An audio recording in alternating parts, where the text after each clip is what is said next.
Welcome to the show, and here are your hosts, the diabolical Elite Gaming Guru, the illustrious Red Dead Panda, and the Australian stud AshtreyGaming. So let's get this party started. Shit.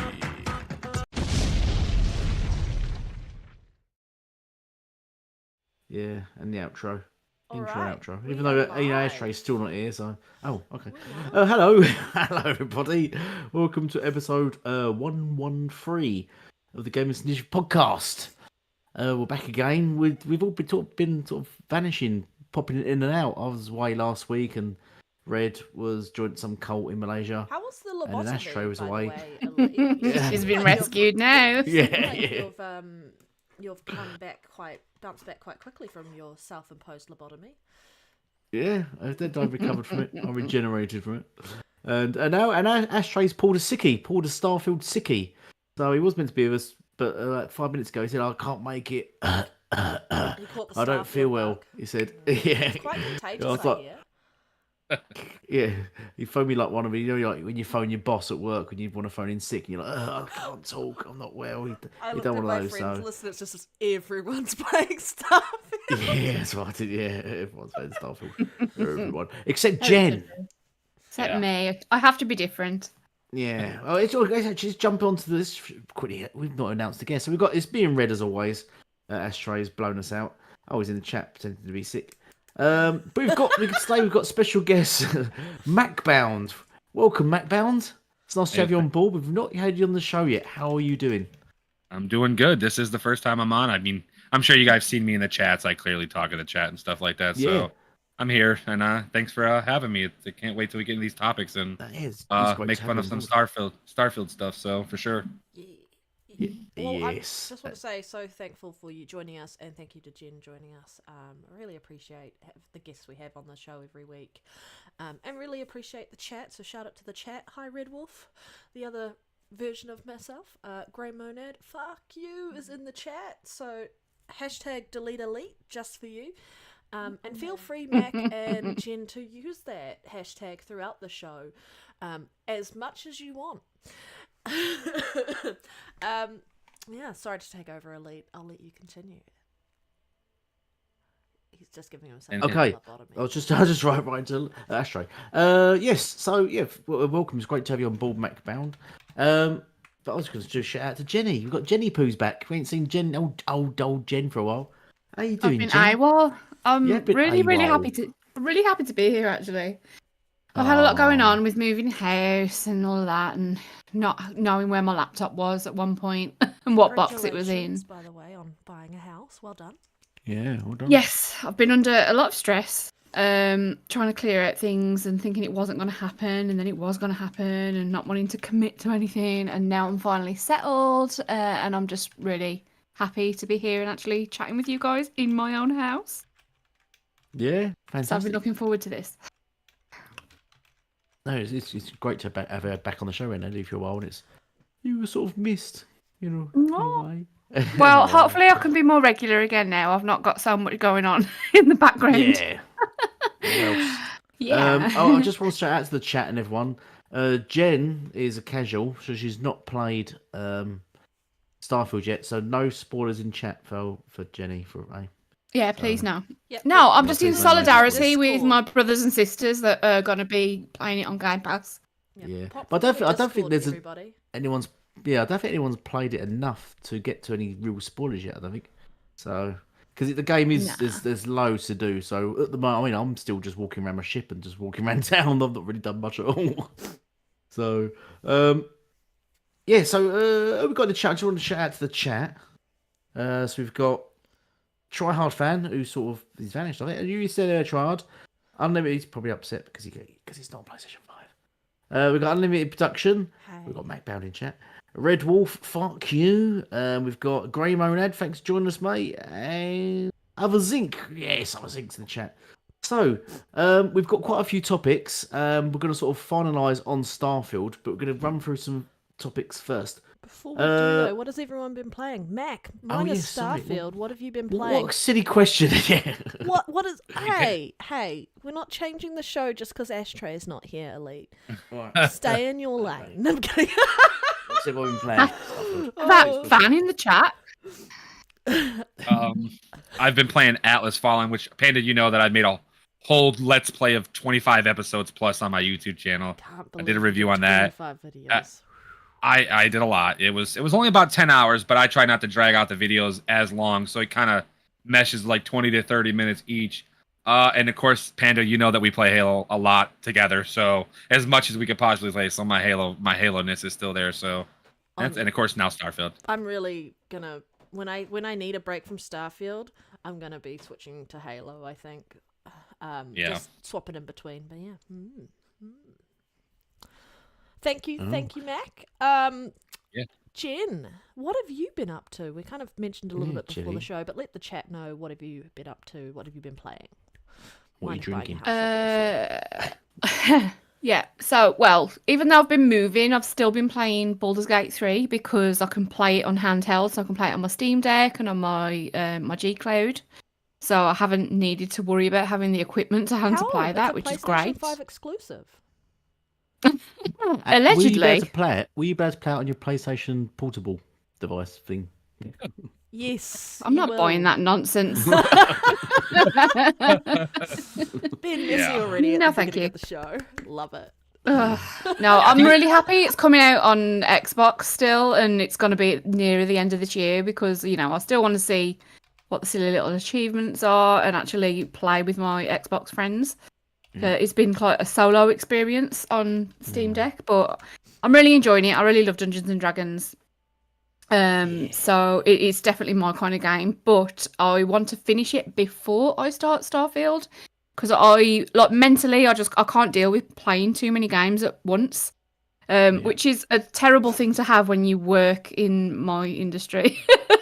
But it's the way it is. So as much as I can get through as possible before Starfield lands on Game Pass next week is better. Yeah. Even if I do rush through to the end of the story now, at least I know I can play it on Xbox and take my time with it later in the year. Take your time with me. Yeah, well, I want to play some like co-op because I think it will be hilarious. I think it'll be really funny, yeah. And everyone has such a different experience with the game that I think it will just be a completely different story for me the next time I play through it. So I'm super excited about that. Oh, I just said it. Right. Red, what have you been playing then? Have you been doing anything? Starfield, apparently. Sorry, Jen. It's not really spoiler gameplay because I didn't show you the character creation or anything like that, and I haven't really started the first proper like story mission other than a little bit here. So there's no real spoilery stuff in the gameplay on screen for the view in that respect. But what else have I been playing?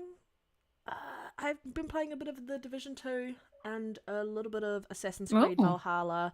I'm just chipping away at those. I know, right? I finished Bramble the Mountain King the other week, and Venba, which is both on Game Pass. Venba was at an easy 1,000 gamer score, but it was actually quite a little cute story littered into that game. It's very short. You can finish it in like maybe an hour and a half. And then, what else?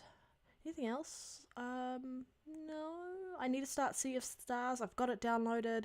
I was meant to play it on Thursday. I really want to play that. But I couldn't. I didn't end up playing it on Thursday because I couldn't. And now Starfield's out. So what the hell? I did play the first tall tale of the. Oh my god! Why can't I? Tales of Monkey Island on Sea of Thieves, and they just launched the second tall tale for it. So the second chapter. But they launched it on the 31st of August. Like, why would you do that when Starfield's like right there? So I can't play that either because of Starfield.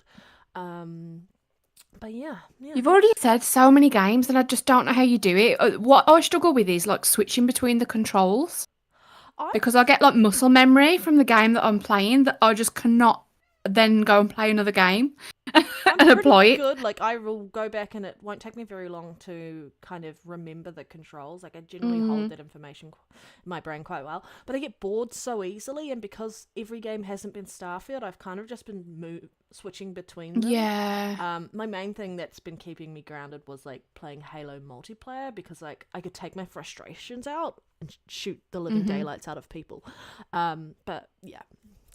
It's always good to have a game that you can do that in. Yeah, it is. It is. And Elite, what have you been playing that isn't Conan? Right. Okay. So I've been playing Conan Exiles. I've also been playing Hunt Showdown. I've been playing Arcade Paradise. Have you guys played that? Yeah, I played the arc. Yeah, I played that. I quite enjoyed it. I'm quite enjoying it. What do you think about it? I think Yeah, it's fine. Yeah, it's fine. Yeah, the easy little game just to jump into and just have a sort of, casual Relax. sort of Relax. Yeah. You don't have to worry about. You ain't stressing about it. No, you're not really stressing. You just have a bit of fun, play some of the arcades in it and everything, and then just pop out of it again. I've been enjoying that. And of course, which none of you have mentioned, which I'm shocked, is the Texas Chainsaw Massacre. I'm not shocked because I don't like horror, and that game is not really. I for love me. horror, but that hasn't been on my radar at all. Yeah, it's a Dead by Daylight game. So if you don't like that game, it kind of leads I love into that game. So Jen, that would definitely be a recommendation to play that because it's almost similar like to the Jason game and Dead by Daylight. You'll enjoy it. I watched a little bit of people on Twitch play it. Looks pretty good. It's just not for me, That's why I haven't played it. I guess I'll add that to my backlog of I think it's actually better than Dead by Daylight because there's 3 enemies. Dead by Daylight's only the one. It's 1 versus 4. This is 3 versus 4. So there's 3 enemies. Is there multiplayer then? Yeah. So there's 3. It's basically 3 on 4, and the 3 killers have got to find the 4 players. Mm-hmm. And it's more, and the maps are bigger, sort of different levels and stuff like that. So you can you start off in a basement. You got to break your way out your basement and work your way out through the house and into the yard, into the garden. You got to escape the house with these 3 killers after you. So it's quite good. It's tough. It's tough. I have a problem with people chasing me in game. Like I don't like games that you got to be chased, and I can't. You get that urgency. Like, oh, this sucks if I get killed, and it just breaks your heart when you die. I just can't do it. Yeah, bad. And it's gruesome as well. Yeah. But, it does sound like a good stream game, definitely. You should definitely give it a go. And of course, I've been playing Starfield as well. So we'll get into that later. But let's bounce first onto our first topic then. I think we've all covered each other's what we're playing. What is my first topic? I've lost all the topics. I'm pretty sure we started off with the PS Plus price increase. Yeah, that's our first topic. Well, Sony raises. Go on then. Go on. You go on. Fire. Go for it. Yeah, Sony raised all of their 12-month subscription fees for extra, premium, and I can't even remember the other one. Who cares? But essential, extra, and premium. Yes, essential, extra, and premium. Thank you. And I think essential raised by about $20. Extra and premium about $35, and that's not even in my country. I don't want to know what the price is. They haven't changed anything else on that respect around their monthly or 6 monthly subscription. It's just the 12 monthly, but this is coming off the back of, I think, they've increased their consoles. They're launching more products that aren't compatible with other products that they launched at the start of the generation, and they, increased the cost of first-party titles or any games really they're launching on their product from 60 to 70 at the generation, and now they're increasing their subscription service in this respect. And we called out Xbox for increasing their subscription fees for Game Pass, but I think there's just something really wrong about this one, and a lot of people are calling it a scam or just this really shitty situation at the moment, and many people are cancelling. But Mac, as this is your first time on the show, what are your thoughts on the PlayStation Plus price increase as a whole? Yeah, it's not justified. I don't know where you justify this. There's nothing different than, it'd be different if we had, maybe the upper tier one, the premium would have day one Spider-Man on it or something like that. You'd be something worthwhile. But to increase this is the stupidest. This is a business point of view. They're just trying to make money, and that's all it is. They're, I was reading an article saying that they lost like 5 or 10% of their people. That where they got 50 million people, they still would make out in less than 6 months, and then after that they would just make money. So it's just a whole business of them just taking your money. It's sad that I just bought. I've always had my PlayStation 5, but I don't have PlayStation Plus. I hate that we have to pay for online because it's stupid, and I don't really care about their free games. I'm only playing their exclusive games. So I pay for them. This is dumb. This is got to be the dumbest thing I've ever seen a company to $80 in the US. I don't know how much it is over where you guys live at, but that's just crazy just to play online. And then we get Saints Row as I mean, and I can't and I love Saints Row, but that game was horrible. That game was like a 4, and it just you can't. This is not I mean, it'd be different if we had they could have maybe tried to hype it up a little bit with maybe adding God of War Ragnarok to PlayStation Plus. Something that was games they could have thrown it. Yeah, do something you're just lowballing people and making them pay more money for the same stuff. That means most people. How many people actually play, a bunch of other games outside of Call of Duty on there? I don't know. It's dumb. This is a business point of thing, and it's unfortunate that we're in there. Xbox clearly can't do this. They heard the outrage from Xbox people. PlayStation fans are just going to keep paying this. I refuse to pay for it. I won't play an online game for PlayStation ever again. I'm not paying $80. I'm just not doing it. I'm sure it's $15 for a month just for the PlayStation. Just basic ones. So I'm sorry. That's just stupid. Yeah. It works out as That's how you more really expensive. Yeah. It works out as more expensive a month than Game Pass Ultimate. Yeah. But I think over a year it might turn out a bit cheaper. However, it doesn't give that Game Pass Ultimate day one. I mean, you naturally you buy one. Well, they're only one game, if you don't count Final Fantasy, you're equal to what Xbox has put in there for the whole year for Ultimate. So it's it's just, that's crazy. No, that's not worth it. No. Jen? Hello? Oh, hello. I'm sorry, I ramped on a little bit. I'm sorry. That's all right. No, that's great. For me, it's just price increases. I get it. It's a business decision. I don't like it. I didn't like it when Xbox did it either, and I'm quite happy to call them out about it. But every single subscription service on the planet does it every year. Netflix does it. Disney Plus does it.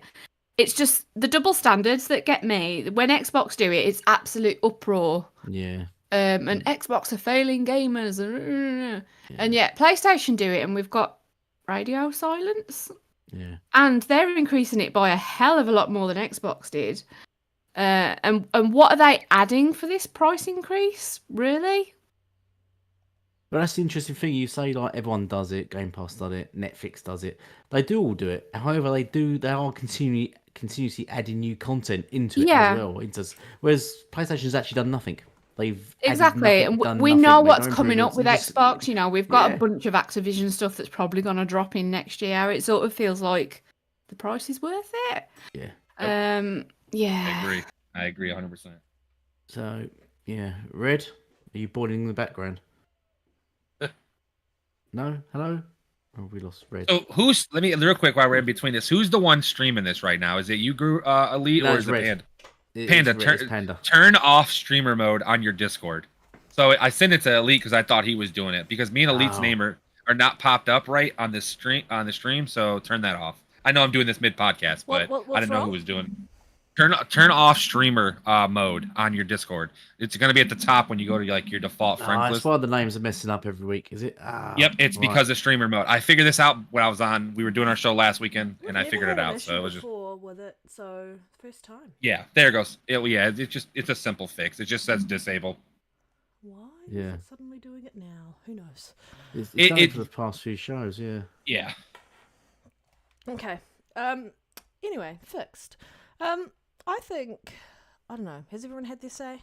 Sorry, I had to put my cat out. He was clawing at my leg like a crazy man. My cat was literally on my lap just 2 seconds ago also. I had to push him off, so. I'd love to say more, but I don't know really off the top of my head what PlayStation offer for each tier.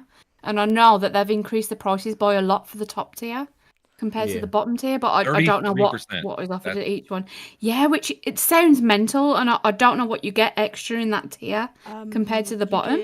You get access to play PS3 games, stream them. Demos, I think, is that available from Demo, that's the top Extra tier. You and get demos. Premium? Yeah, An so the hour top demo tier of is a game. yes. So that's the top tier. The top tier gives you demos and PlayStation stream. You have to stream them. So if you don't even got good internet, it's meaningless. So yeah. I think I read something today on Twitter as well where PlayStation, do they still charge you to cloud save? Yep. And I thought that had Yes, long that's gone. I what can't believe that's that's still involved in it. happening. So that's that's involved in the basic one. So and then if you In the don't, year of our Lord 2023, they are still charging for cloud saving, and their players are Free putting up with service. this. I think And then it's disgusting. and if you cancel it, they delete it. So if you don't which it happened to me, I had 70 hours on Final Fantasy X, and it happened to me, and there were some words that I said about PlayStation that day that pissed me off. So I had it with Spider-Man. My son had played Spider-Man and wanted to play like the expansion on a different PlayStation, and I remember us putting the game on there, and we couldn't get his save from the previous game. Yeah. Whereas that's something that just works with Xbox. I remember thinking, wow, this is nothing archaic. transfers. Yeah, and I just thought they'd sorted that out by now. Yeah, Nah, I considering don't they're care. putting the price up, it's actually quite horrific that they're holding cloud saves hostage. You would think that I bought a game, I could take it over to my friend's place and continue playing it there or anything like that. And they're holding people's saves hostage by forcing them to pay for this, and then they put the price up, which is actually horrific and abhorrent. And I think their fan base need to call it out, because all those people who are cancelling their subscription to it, like Mac, you said, are losing those cloud saves as a result. It's so horrible to do that to your consumer base. The people who've been It's just there not consumer with you, friendly. it makes it so difficult if you want to upgrade from one system to the other. Like, you're forced into paying extra just for the subscription. Now, for those who have been smart, and this change doesn't take place till September 6th, have pre-bought the PS Plus subscription for years, are fine. They don't have to worry about it. But for those who, because they're trying to get more people onto the service. I'm like, this is not the way you do it. You do it by offering something like what Microsoft was doing with Game Pass, that $1 deal, bring them in type thing, at least for the monthly subscription. Because even the monthly premium subscription if you played monthly on the PlayStation Plus, is more expensive than Game Pass Ultimate. And you get less. Yeah. Yes, Let's you add get another thing to that. Backwards Let's add compatibility another thing is to free that. on Xbox. Like, Yeah, that's so. And then so let's say, for example, this, you buy. Let's say you buy a 3-month of PlayStation Basic or whatever, right? Let's say you get Saints Row and stuff like that. And let's say you got something going on, like let's say when Spider-Man comes out, you can't play Saints Row, right? You put it in your backlog. If you don't renew that, you cannot play it. So it locks it out too on top of it. So unlike Xbox, when you get a free games for gold, it is yours forever. No matter if you delete, you get rid of. That's another downfall to PlayStation, which is stupid. I just that's something. What a joke of a company for a subscription service. They removed what was that package? The PlayStation. I can't remember the name of it, but it had all those games. Like the gold thing, yeah. They had all those games that you got immediately. Yeah. And they got rid of that. I'm like, you're taking things away instead of adding things. Like, the whole, yes, your gas games are going to be either free to play in microtransaction hell, or they're going to go straight into the streaming service. straight into the subscription service. But like, if you're not going to put your games day and date, and you're still, I can't believe demos are behind a paywall. Like, go F yourself, PlayStation. Sorry, it's just bad. It's just it's not consumer friendly at all. They keep proving that they're coming back to the PS3 generation all over again. They had all this goodwill from the PS4 generation, and they've just kind of gone and shitted it out. Just let it go. But it's just as Zink said, this is the second price hike in 12 months. So yes, and there's been no change. They've only taken away content. They've not added anything new to it. Yeah, they haven't. Price hikes. I think if you're going PlayStation Plus Collection is what it was called, by the way. That's it. Thank you. I couldn't remember it. But if you're going to do this, and people are buying $70 games, and they're buying your first party, why don't you go, hey, we know you've bought the base game. We're going to be nice, and we're going to give you early access because you have a subscription with us as well. So you can play the game how many days early? Because you've bought the base game, you've got a subscription with us. Give people an incentive to actually pay for a subscription. First thing to do, get cloud saves out of there. That is so horrible. Absolutely disgusting that it's in there and you have to pay for them. Yeah. You've done everything else. Encourage people by doing some goodwill and some consumer-friendly practices. There's no reason to put this price up. Like, if you were going to announce a price increase, why would you not announce an incentive behind it? What's PlayStation's roadmap right now for, other than we know what Spider-Man, we know Wolverine, we know they have a roadmap, they just haven't told anyone what that roadmap is.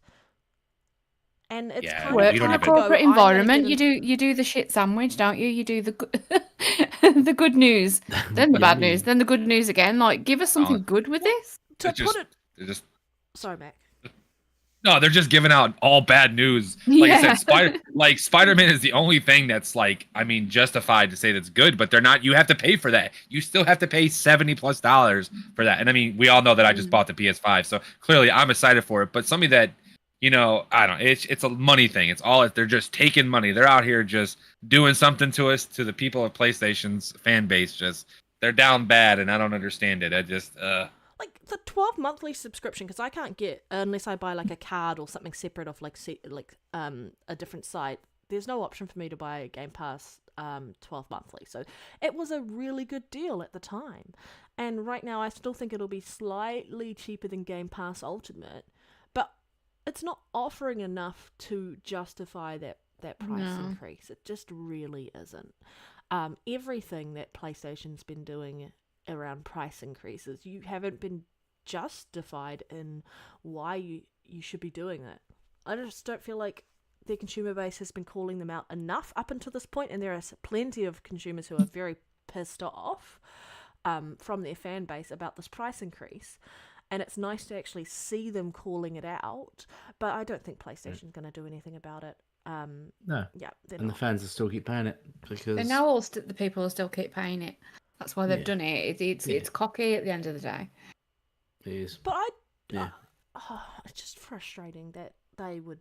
Because the media won't keep back him either. That's the worst thing. It just annoys me so much, though. Like, for these cloud saves, it's one of those things. Like, I'm just like, I would love if Xbox stopped charging for online. It would be great. I already pay an internet subscription. I already pay for my internet. I don't know why I need to pay for my system to access the internet that I already pay for.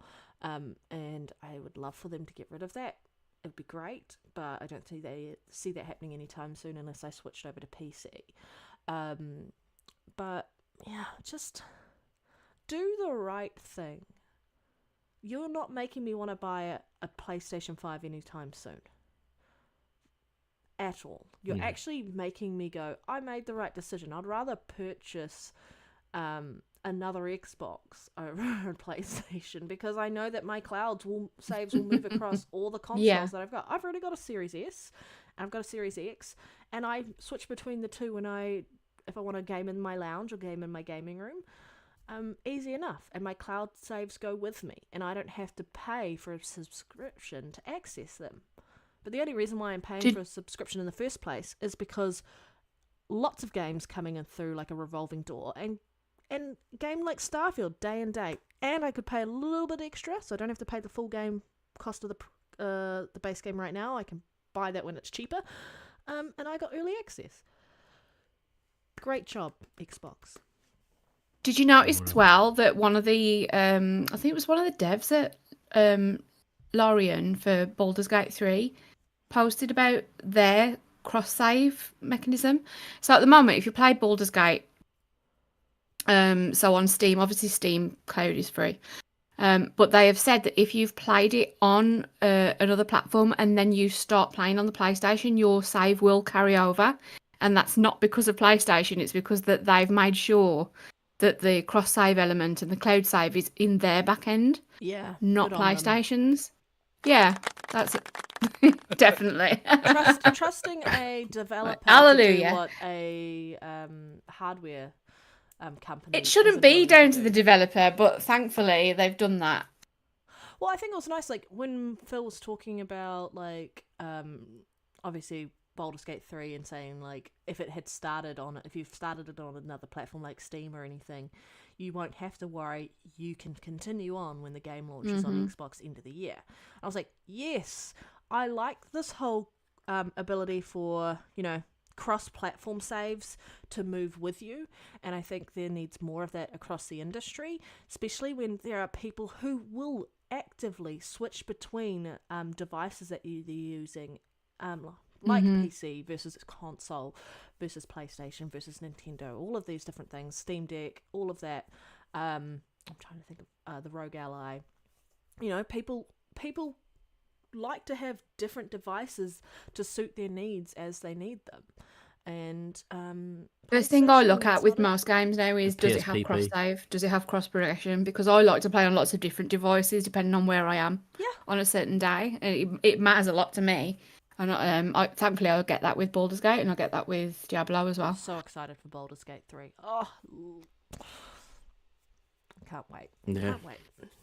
Right. You should join our co-op playthrough with Elite. Yeah. It's the It'll be time quite good. difference, I think. It's going to be be a little bit hard. yeah, that's true. Yeah. Also, it would be very chaotic. Yeah, It's because gonna you be- and I it's would gonna be be very really funny. making Elite look bad. Yeah. But we're gonna put the voices on, aren't we, Jen? And dress up. Yeah. Yes. Full role play. Yeah, full on. Right. Next topic. You ready? So Tom Warren recently come out and said about the you'll be soon be able to back up your Xbox are always just doing the right thing, aren't they? They really are just always improving and pushing the sort of gaming forward. You'll soon be able to back up your Xbox clips and screenshots automatically to OneDrive. Microsoft has started testing this with Xbox insiders today, and he does a first look on Twitter or X. What do you guys have to say about this? What's your opinions on this? I don't really have too much opinions on it, to be honest. I don't really. I do. Really... Go on then, go. So, well, from a work perspective, I use the function to manually upload to OneDrive all the time. Yeah, So me too. if we get early access to a game, like generally Xbox Share and DVR doesn't work because you've got early access to the game. So you have to manually upload everything to OneDrive, and it takes a lifetime. It's horrible. Yeah, and a lot of the time I don't want to be taking individual screenshots, so I want to just take like game clips and then go through them later on my computer and take screenshots from that. This knowing it will do it automatically for me is just like a weight off my shoulders. Like, oh, thank God. Yeah, I don't you have beat me to go to in it, and Jen. find I the was gonna clips. say that. Yeah. That's what I was gonna say. It works for people that literally have like, you're doing a lot of editing and stuff like this. This is so much simpler. I do it all the time with my, like, if I'm gonna post, since they took away the Twitter thing, since they've done that, when I post stuff from Xbox to my thing, I use the OneDrive. Even I have an Elgato card and everything, but it's just so much simpler to just click and go, and it's like there in about 5 minutes or so. But still, it's still a pain in the butt when you're doing it all the time. I'm only doing it once a blue moon. I'm just happy that it's automatic. But this is where I want to get.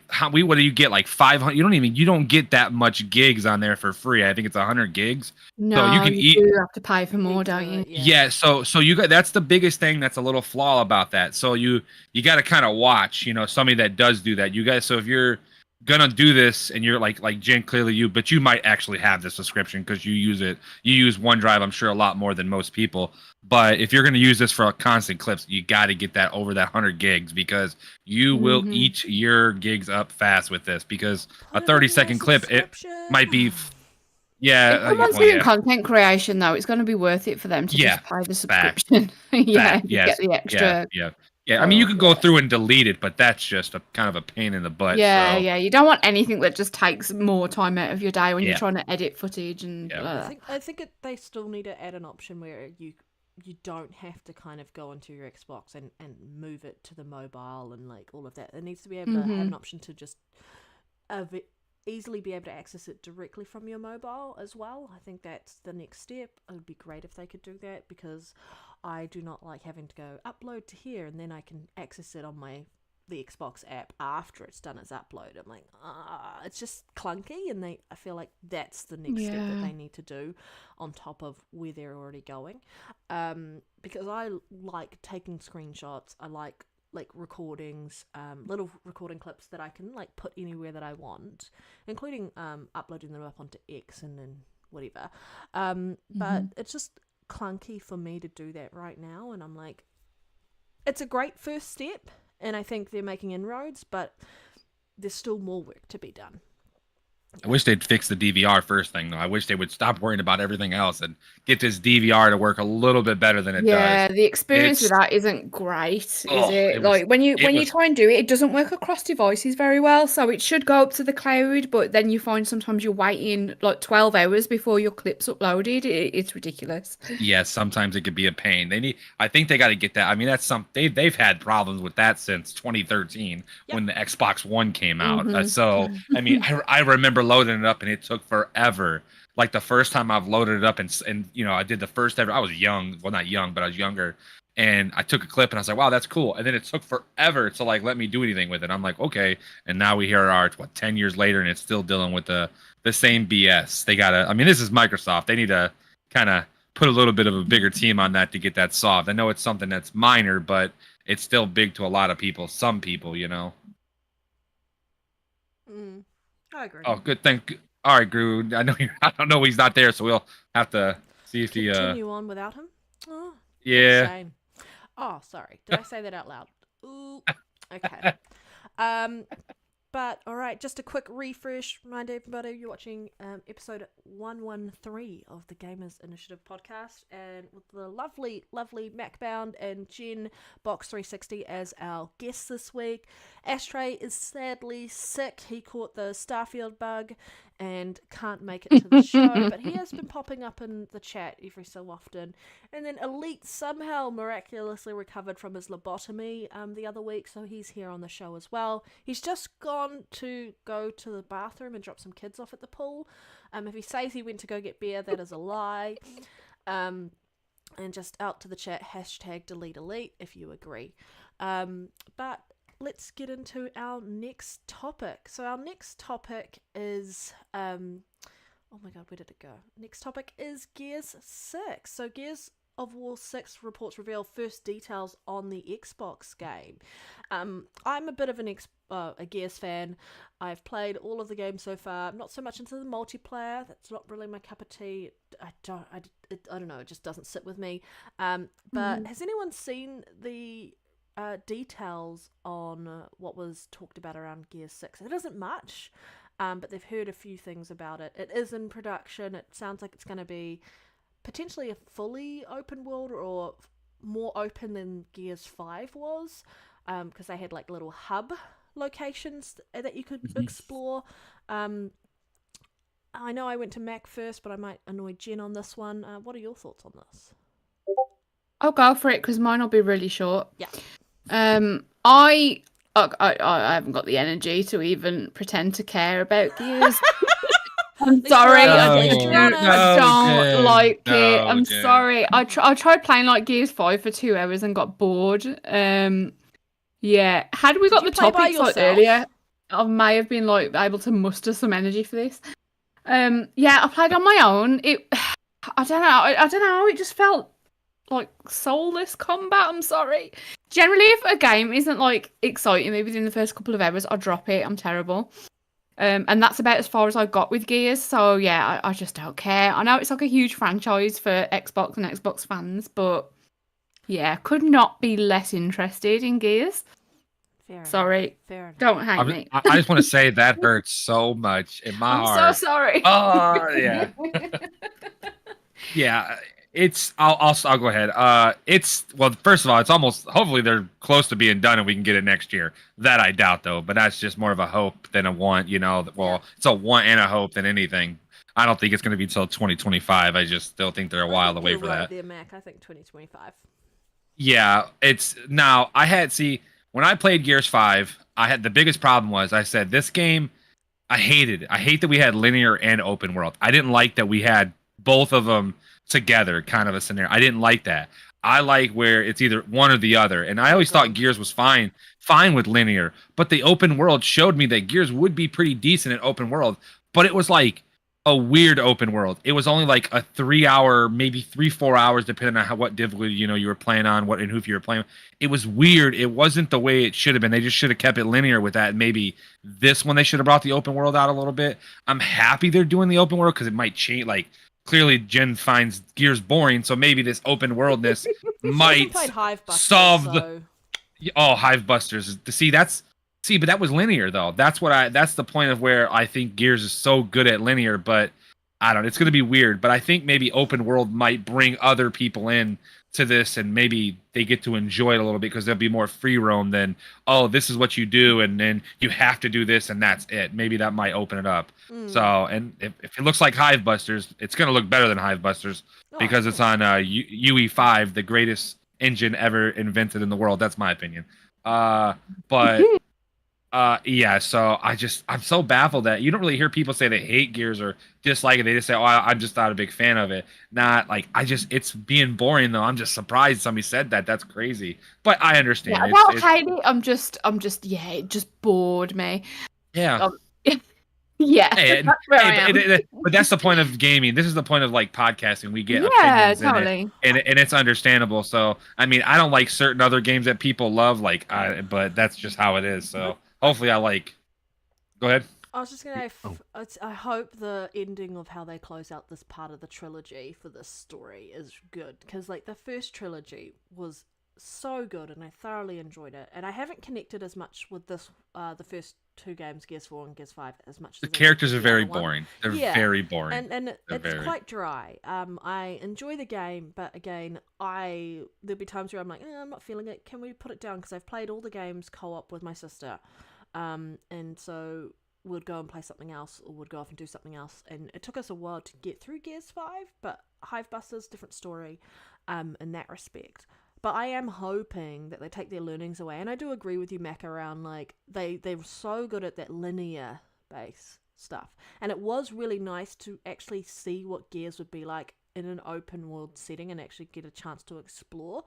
But they really need to expand on that, and they don't need the chopping and changing between the two. Yes, because it was quite jarring. You'd feel like you were getting in. You'd get in a flow, and then suddenly it would change. You'd be like, "Oh, okay, now I have to change my thoughts or my approach to this or anything like that."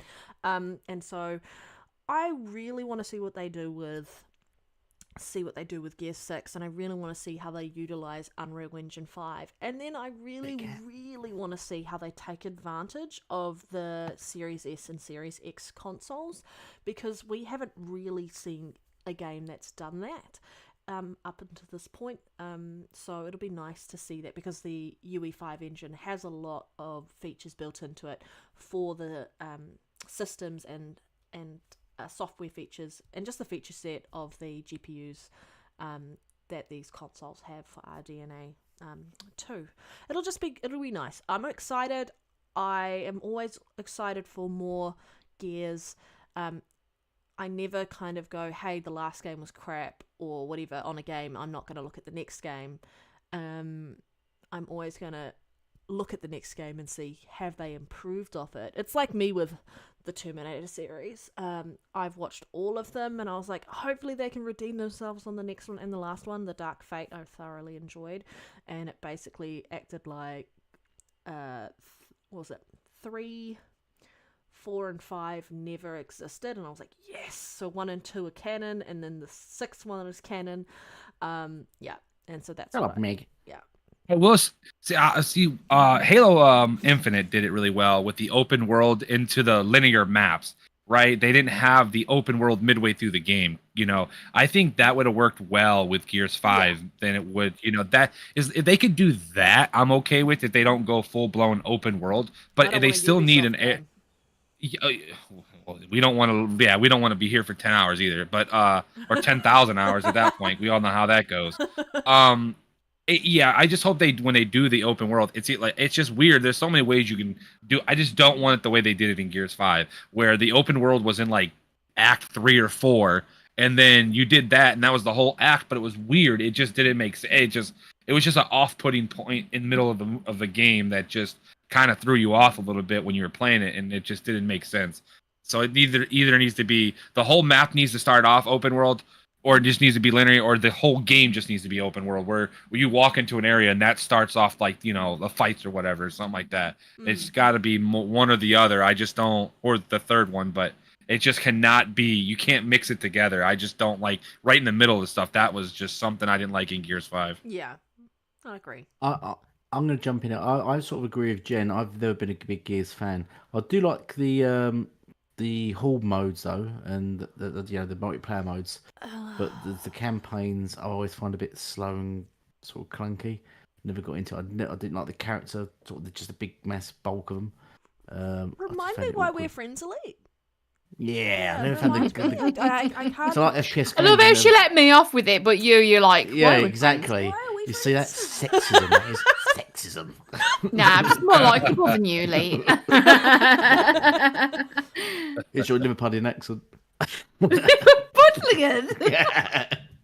But anyway, yeah, but I'd like to see him completely change the next one. I'd like to see. I think what you're saying is that I think they should go have sort of a linear campaign.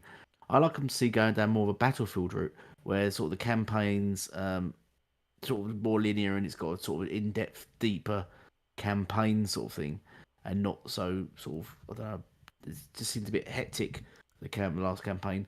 But then have a multiplayer load that's massive, open world, with sort of massive sides each side with weapons and vehicles involved and everything like that. That's what I'd like to see. A sort of Gears of War version of Battlefield. That's what I'd like to see. I think that would be good. But yeah, that's what I've got to say on that. So yeah. Anyone else? I like. Yeah, so like we were, Experience. Division 2 is kind of similar, like to a way that that I was speaking of. I couldn't think of the other game, and then you said an Ubisoft game. I was like, wow, well, that's a cover shooter, like for Gears.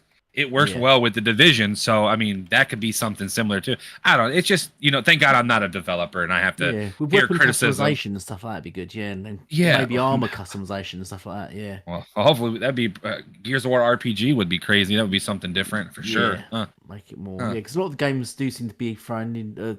Sort of the action games now seem to be adding a bit more RPG elements in them, a bit sort of slowly adding I customization. So it'd be Gears- good maybe for Gears to catch up and add that, because Halo's sort of done that. They're like Halo Infinite, haven't they? Where you can sort of start leveling up your grapple hooks and sort of doing all that kind of thing now. So maybe Gears should start doing that, I think. Yeah, maybe reload faster, shoot maybe bullets, do more, something, different, a perk system kind of like, I wish you could have more fun in the multiplayer aspect of Gears. Like and I'm going straight back to like GoldenEye, where you had like big heads and like paintballs and all sorts of stupid things, unlimited proximity mines. Like, you know how they had Gears Pop? Wouldn't that be funny to kind of have pop heads as a joke? I liked Gears Pop. That was let me say Gears something. Pop. That's the only mobile game I played. That as a filter in the I've only game. played 3 mobile games in my life, and that was one of them. And I played maybe about 30 hours of it, but it was a pretty good. I was like, man, and it had achievements too, which was another thing that was pretty nice too. So You could Gears have The game was really good. Gears multiplayer is very, very toxic. It could be very. People are very, it's like the old Call of Duty Modern Warfare lobbies where you go in the lobby and you just hear the most worst stuff possible. Well, that's like that in Gears. When you die and, let's say they kill you and then they die, it's like nothing but crap talking for the next 30 to 40 seconds of the, and calling you everything they could possibly call you. And that's the problem with, nowadays with its AI. You can now report that, right?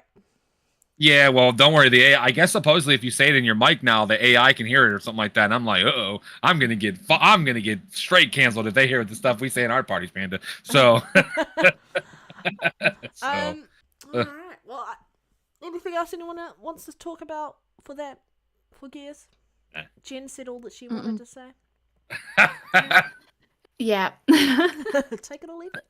But I don't know if you actually heard, but Xbox has hired someone, a former Sony executive, Mina Sato Kato. I'm probably saying her name wrong. She joined Microsoft and she used to lead she was like a Sony Interactive Entertainment Vice President of Business Development for 8 years, and she became Vice President of the mobile business in 2020 before leaving the position a year later. But it's quite interesting that they're bringing her on board, knowing that she's got a bit of background there. But she's coming in as a lead Japanese partner or partnership operations to Xbox, so she's going to take over that, and that should really help with Xbox's ability to kind of get more of those Japanese titles on their system and start building up those relationships with those studios. Who knows, might even help studio acquisitions. What are your thoughts on this? Has anyone read that news, thought about it? Jen? No? Yeah? No? Absolutely not.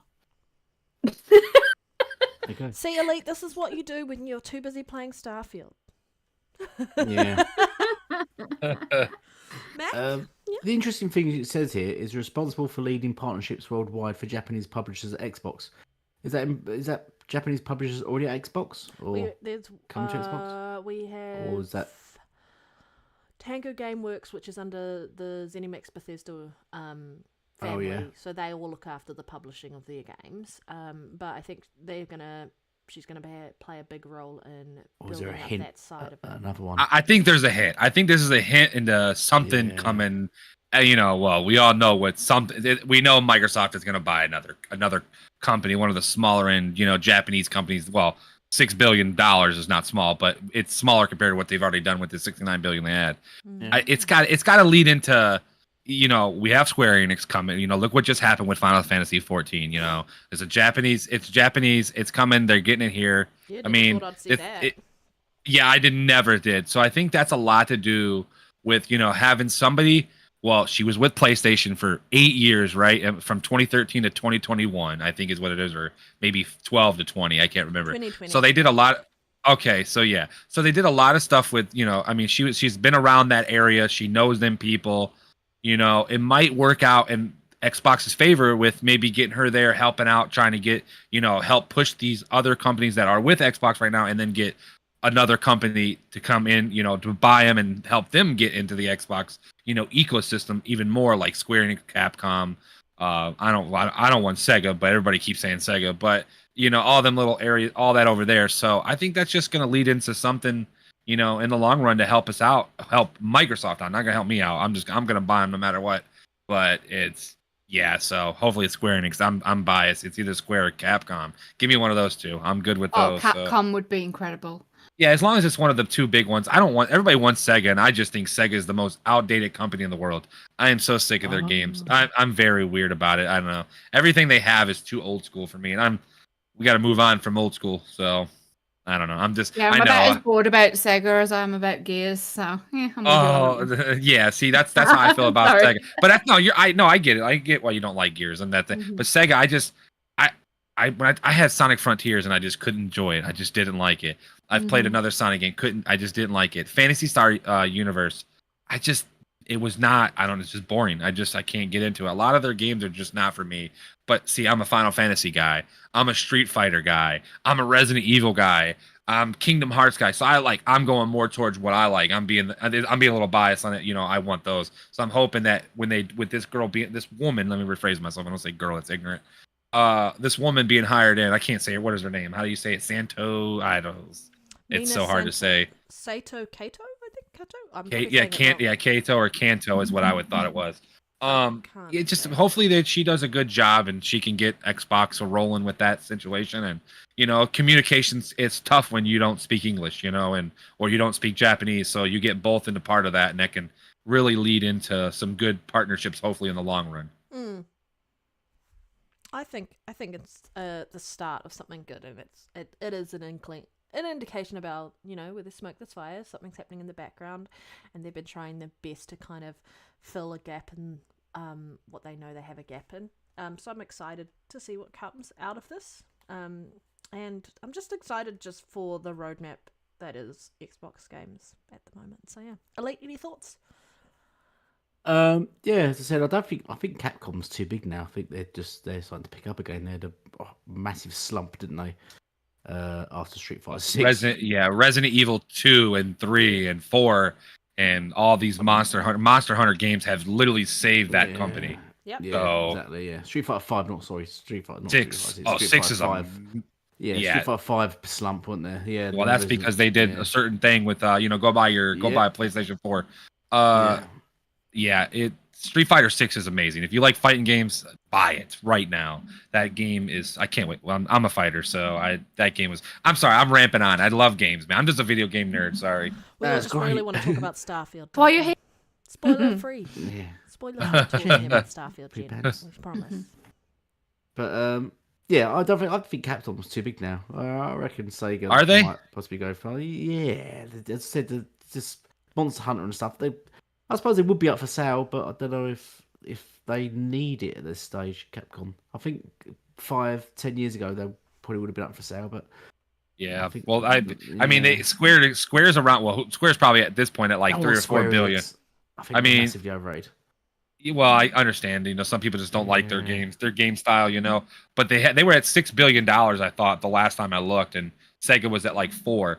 And they, so I mean, no matter what it is, they're gonna look into it. No matter what company they buy, they have to look into it. So because Microsoft is very not saying close to being a monopoly, but they're a lot closer than most. So it's I think it's just what- small fry after Activision Blizzard. Let's face it.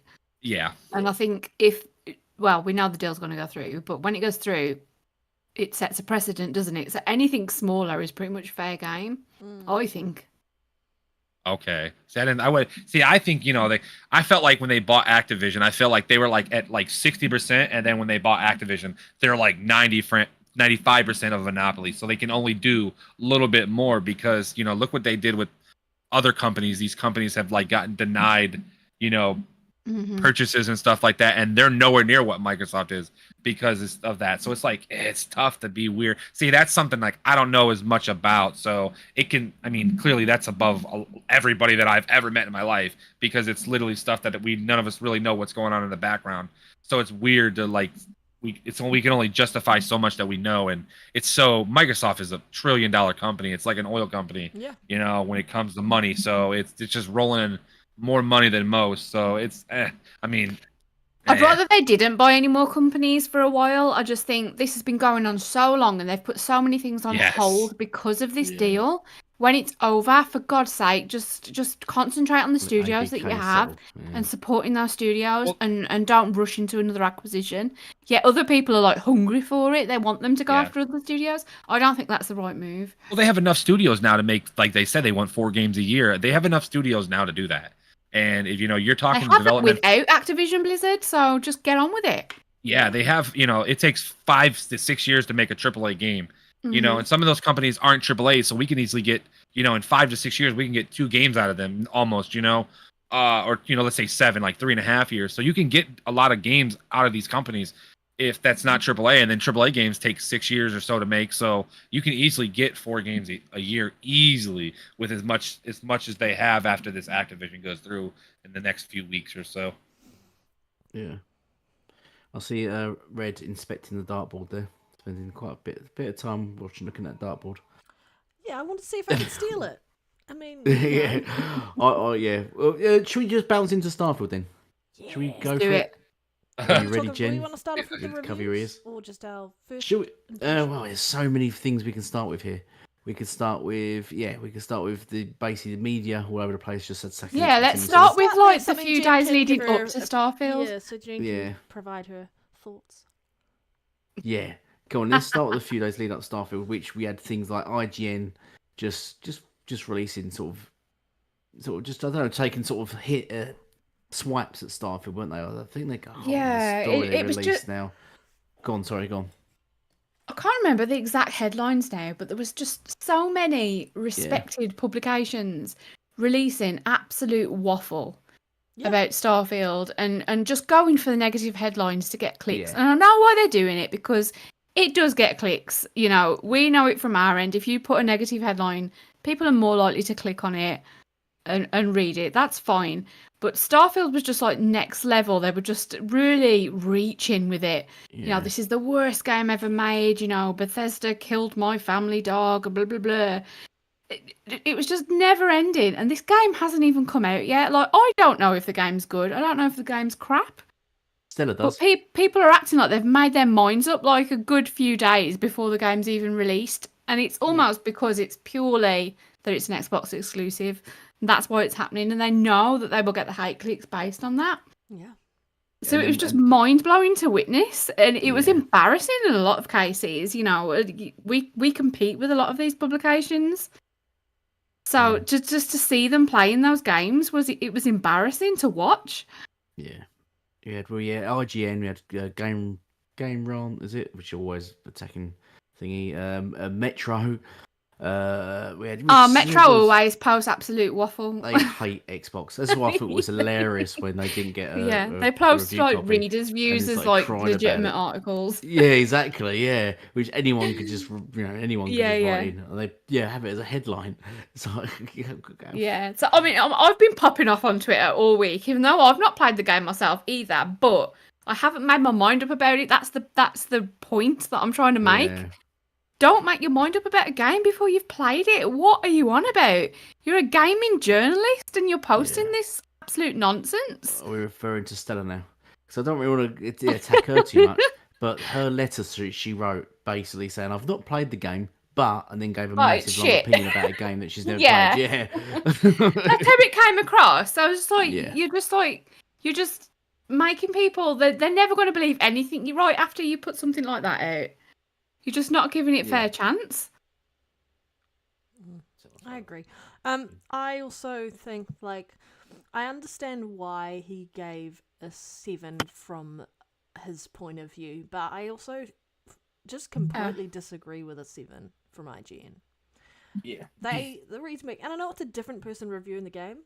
Forspoken got a 6, and to give Starfield 10 points or whatever, 1 point above, doesn't They gave make No Man's sense. Sky 9. Yeah. So yeah. I just. Another point, comparing it to No Man's Sky and using that as a reason to slag off either game is just ridiculous to me. They are not the same game just because they're both in space. They are not the same game. It's like comparing Forza to Mario Kart.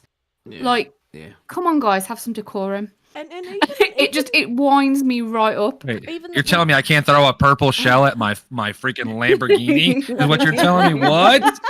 Exactly. I don't know. There just seems to be just an inability to be objective in a situation about a game and give it a fair shake. Like the guy who wrote that one, he's still defending it. And if you watched his take on, what was it, Xbox Unlocked? Ryan McCaffrey clearly does not agree with the score given on that game. Yeah, he looked speechless when he was talking to him pretty much. He just kind of looked baffled when he's like, what the crap am I dealing with? But the guy who wrote it clearly is just absolutely... He's been complaining about the ABKTL monopoly Microsoft this whole time. And then to write it, like, yes, you might be the person who leads who does what around reviews, but why didn't you give it to someone else? If you had these obviously documented views on this, are you actually being fair and being able to take a look at the game as a whole and not look at it as with this Microsoft lens over it? And he's the one who wrote around, like, he did that video or wrote the thing for the IGN gives only 7s for good games, and I'm like, now you're really proving your point as to, IGN definitely giving 7s. It just, like, I understand some of the fair criticisms by some of the reviews, like, there is some clunkiness, there are some improvements that definitely need to be made from the few hours that I've played of this game.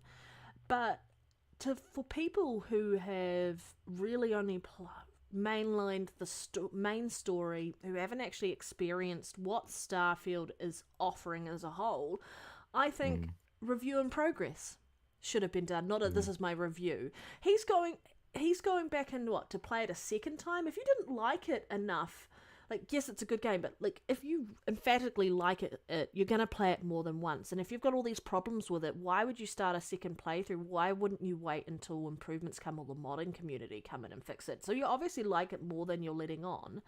And then there was that rumor from another podcast prior to even the Starfield Direct, I think it was, that there were rumors that some of these companies had already decided on their review score they were going to be offering Starfield.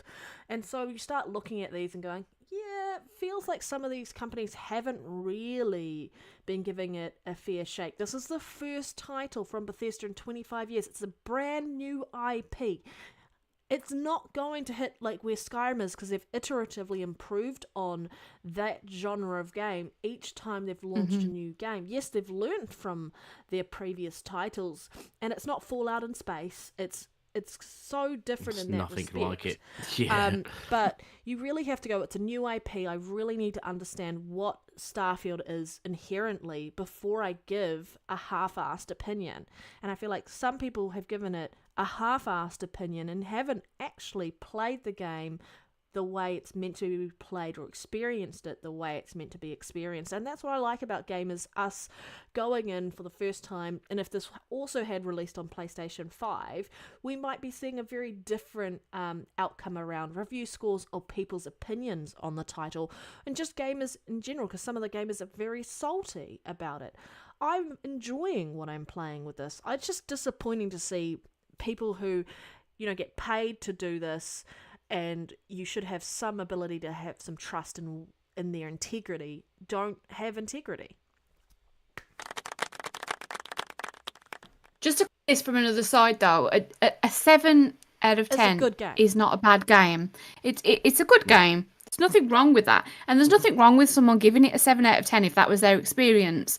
When you're reviewing a game, it is inherently subjective. It's your experience with the game, and it's what kind of games you enjoy.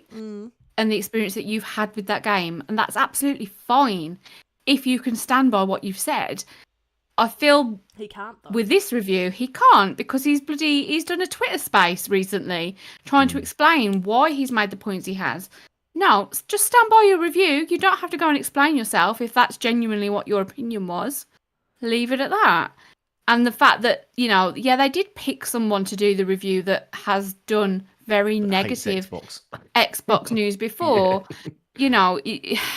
At least pick someone that could do a more objective side of it if they can. Yeah. I mean, we had the chat at Windows Central before with so I've talked about Diablo 4. I was never going to be the person to review that game. I love Diablo, I love the lore, I love the universe. No matter how bad that game was, I was always going to give it a 10 out of 10. Yep. As soon as I saw a character that I loved, I'll be like, yeah, I love this game. I'm crying in my eyes out. I'm not the right person to review that.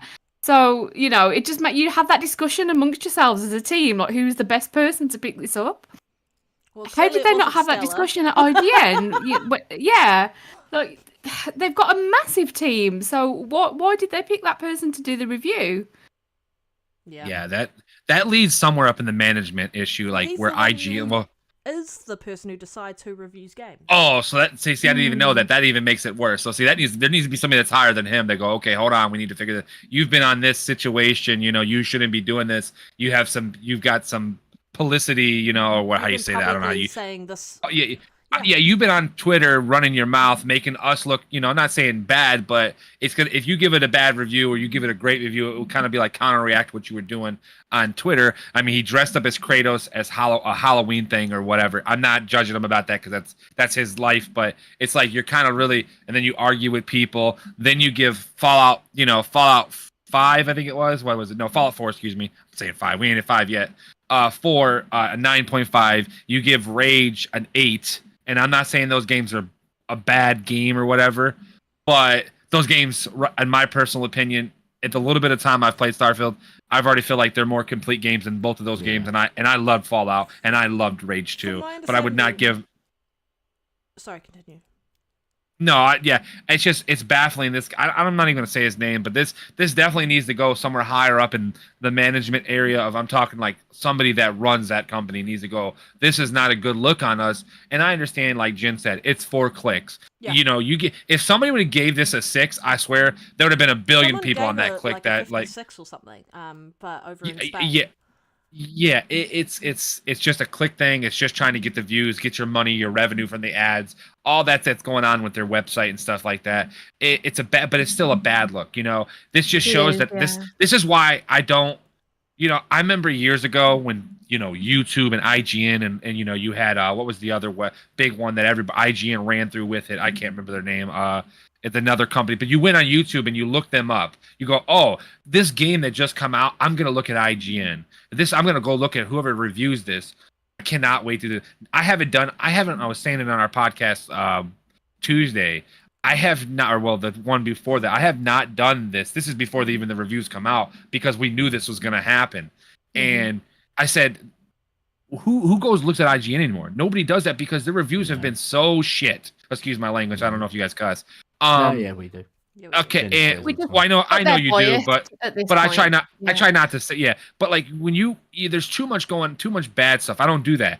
I haven't looked at game stuff. I look up like somebody like a YouTuber that I like Luke. I think his name's Luke Reviews, and he's a guy that I would listen to before I listen to anybody ever at IGN. Yeah. And kind of funny. We'll use them with Greg Miller and all them. They gave it to Paris, right? Paris is like he's an Xbox guy, right? But if they gave that to Greg or Bless or whoever all those guys or Mike, it would have been a little bit different. They try to. You can't give it to the guy that it's like, hey, I hate McDonald's. I don't want to go there. Then you go to McDonald's and you buy yourself a sandwich. When clearly you're going to give it a bad review because you've already you're already saying it's bad before you even get there. It's it's like if you're going in with that mindset, you're gonna hate it. There's nothing that's going to change your mind. Yeah, this is a bad look on IGN, and this is the reason why I stopped. Like I said, I unfollowed them. I unsubbed on them on YouTube over 3 years ago because they're just a bad company. And then look at that other woman. They're big. She's like a higher up thing too, and then she's caused more conflict with people on Twitter and blocking people and calling people out of names. And I'm thinking like, who's the head person of IGN? So like the highest person that somebody needs to step into this and be like, listen, if I do that, I am a subcontractor. If I went on Twitter and said this contract sucks, they're gonna be like, hold up, why are you doing this? This company's gonna come to me that signed that has a contract with me. They're gonna be like, holy crap, what are you doing right now? Because now they're gonna fire me. That's what they should start doing. I'm sorry, this needs to be higher up stuff that needs to get settled. And I get it's his opinion, it's a 7, but the guy like who I said, reviewed it, bad reviewer. He was a massive Fallout fan, right? And he thought this was going to be Fallout in space, which is why he wanted to review the game. You can't make that assumption, though. Like, it's a new that's IP. The PlayStation fans were saying, though, weren't they? Yeah. You have to go in with a blank space or blank sort of mindset around, I'm experiencing a new IP, and for him to be like going in and going, I hope this is like Fallout. I hope this is like Fallout. If it's not going to meet your expectations anyway, and then you're going to be more critical. It just. Yeah. Before he reviewed, mate, there was some of the headlines were just obscene.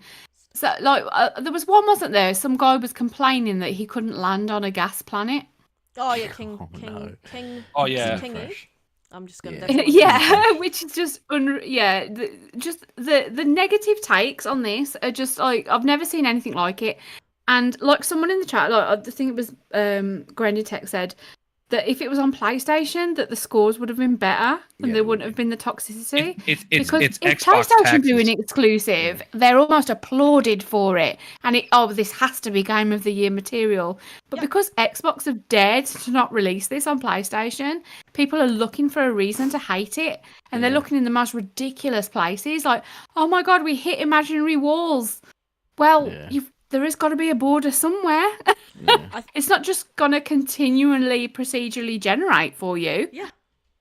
Yeah. And this is like every game ever made. But why are you making these criticisms on Starfield, which have gone on in every other game? It's creation engine. They're just UE5. It's not going to do what UE5 does. Like, you really have to be mindful of it's a Bethesda title through and through. And what have they done in the past?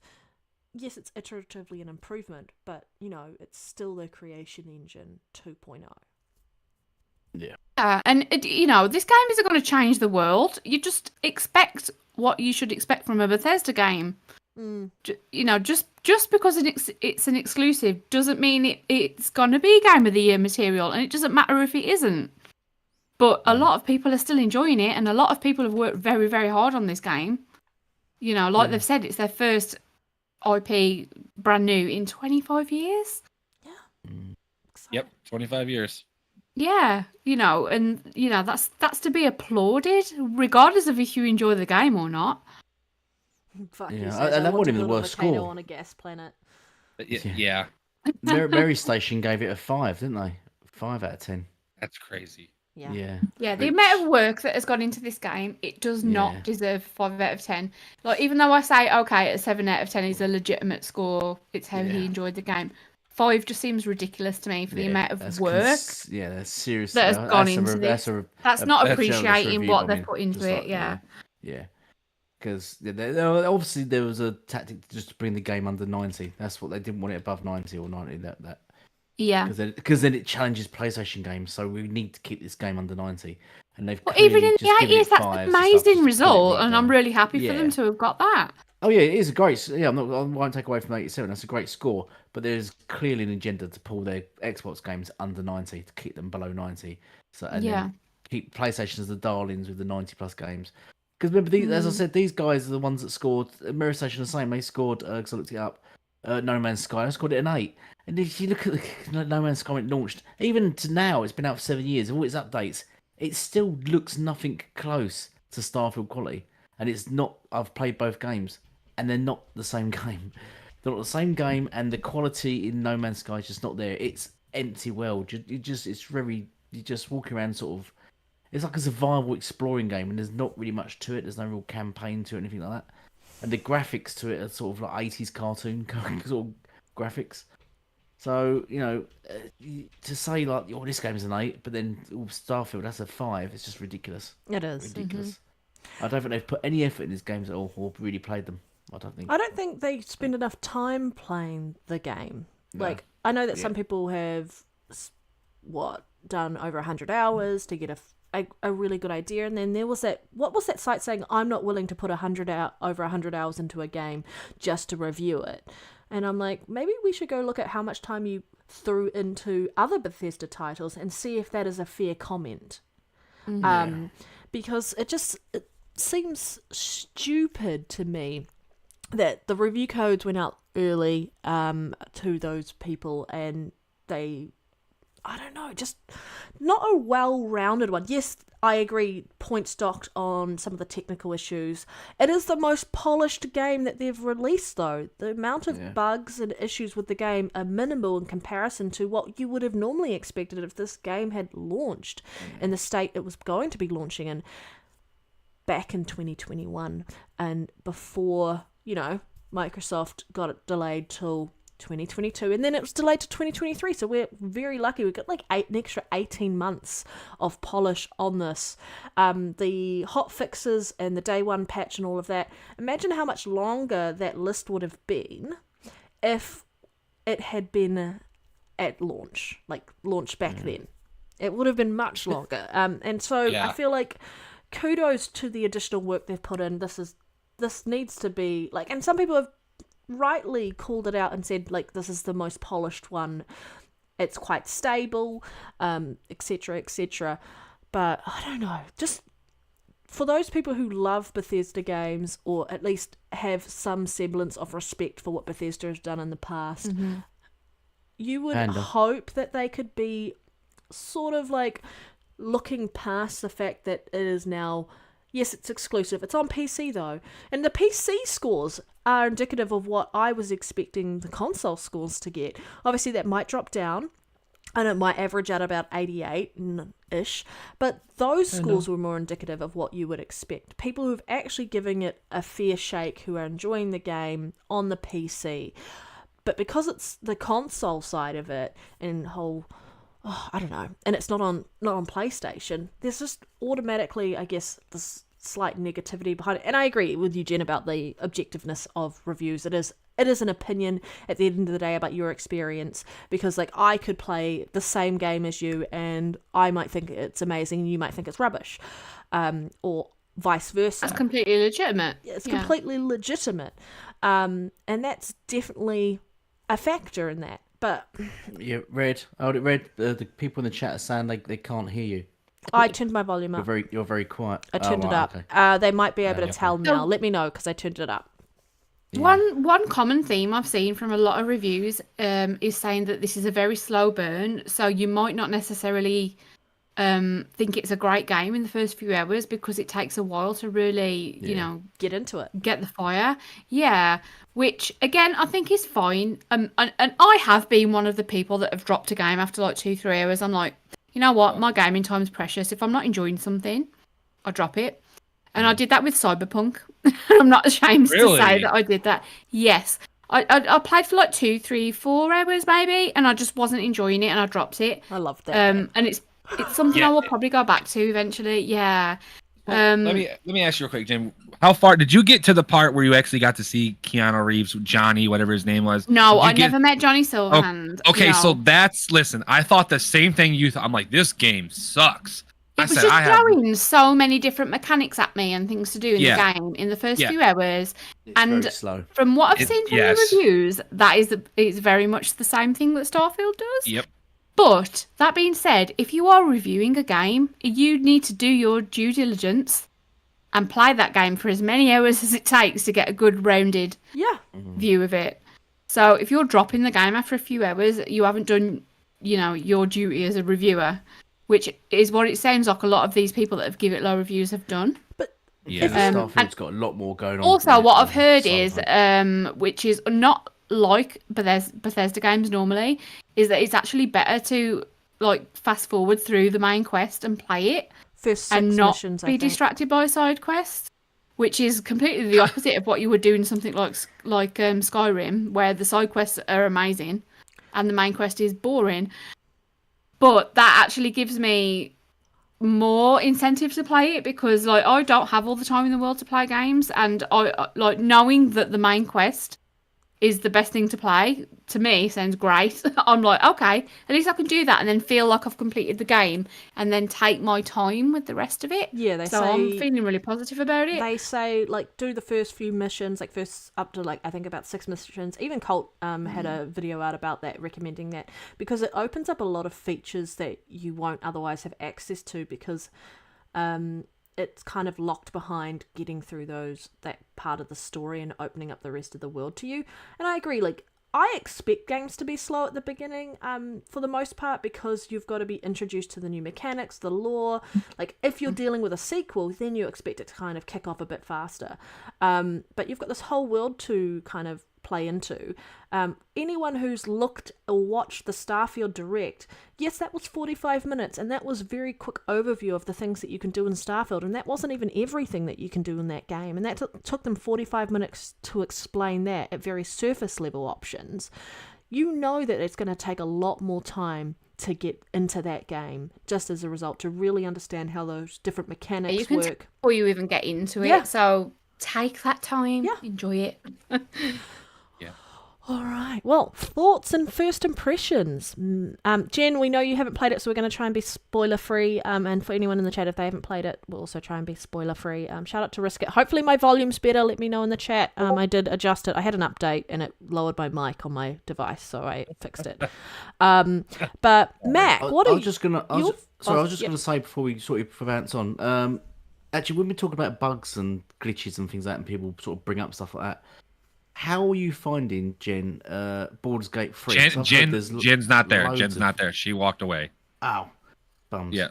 Go on in, Mac. You just go on with your Starfield rant. Just tell us all about well, Starfield. I'm actually happy Jen did walk away because she could hear what I got to say. I didn't want to say it, but I was going to ask her. First of all, I said it was when I loaded it up and started walking around. I said, "Wow!" First, I didn't think first-person mode was going to feel this good. Was like the.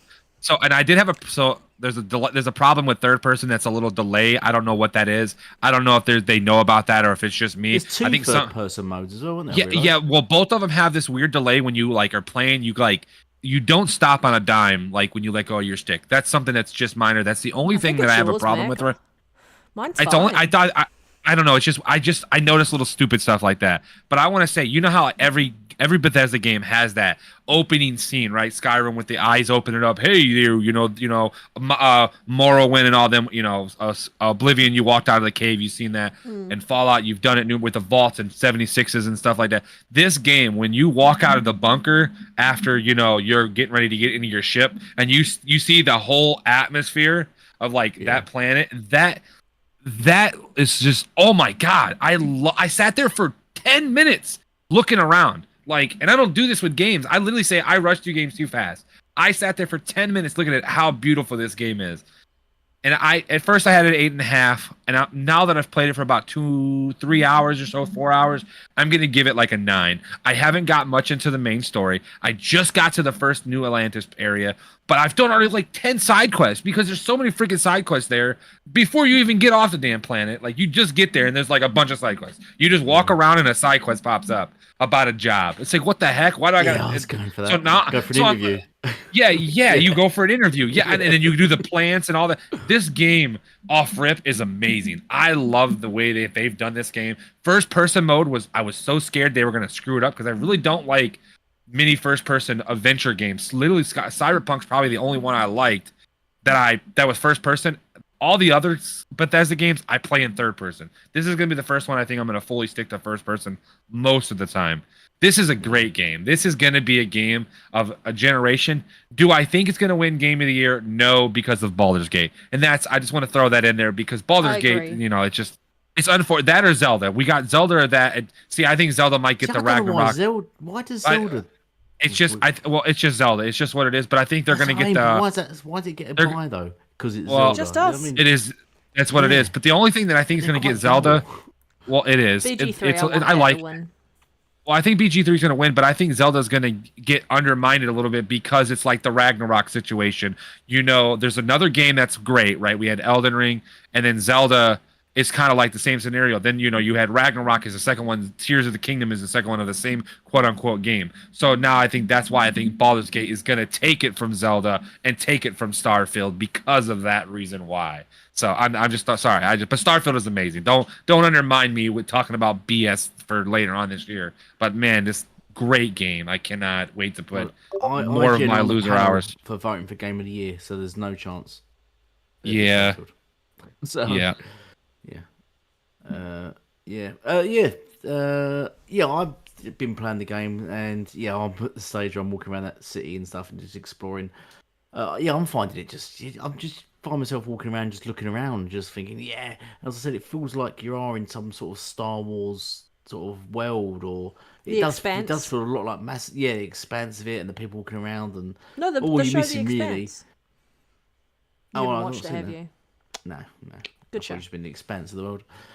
Or when you see the little droids and things sort of roaming around, all you're missing really is the aliens sort of walking around, because there's no aliens yet. But I think it's just fantastic, and the whole ship. So you walk along, and you hear sort of a rumble in distance, and you see a spaceship take off and just fly off into space, and it's very captivating. I think it's very well done, to be honest. And I just at face value, just before just walking around the game, I was thinking, this is an 8 already, because it's just like really captivating, or 7. It's very captivating. But the more and more I'm playing it, the customization, I'm just trying to get into that now. And I was in my ship just trying to sort of do things, and you can do loads of customization, can't you? And everything, you can make all different foods, weapons, just all sorts of stuff.